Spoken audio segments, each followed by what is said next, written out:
Naiyak ako dahil nga pag naalala ko yung mga Yung, kapatid ko, pamangkin. kuwari, gagawa tayo ng kubo.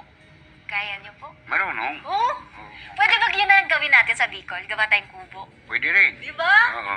Tapos bibili tayo ng gamit kung ano kailangan mo sa pangmason. Ayos. Ayos, ayos. Kahoy, plywood, tako, Eh, yung pang ganun. martilyo, yero. Yun na yun? Yun na yun. Oh, may surprise muna ako sa'yo. Pagbukas nito, gusto ko panggamit niya, pangmason. Metro.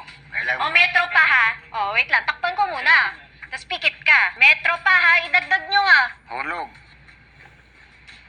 Sige, ano pa po? kutsara, Kutsara. saka lagari. Ready ka na makita yung lagari. Oo. 1, 2, 3, go.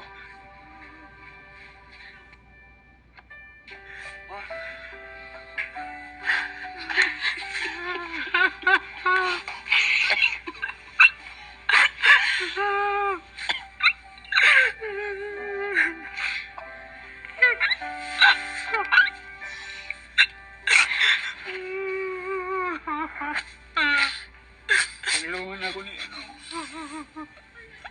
Diba na? Oh, ano ko pamangkin? Sabi ko.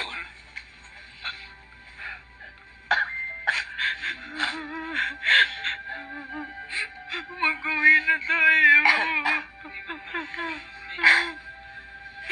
Kuya, mag-uwi na tayo. Mag-uwi na tayo, kuya. Teka, tinak ko ako. Wala na si tatay. Ay, nawala si tatay. Wala ka doon.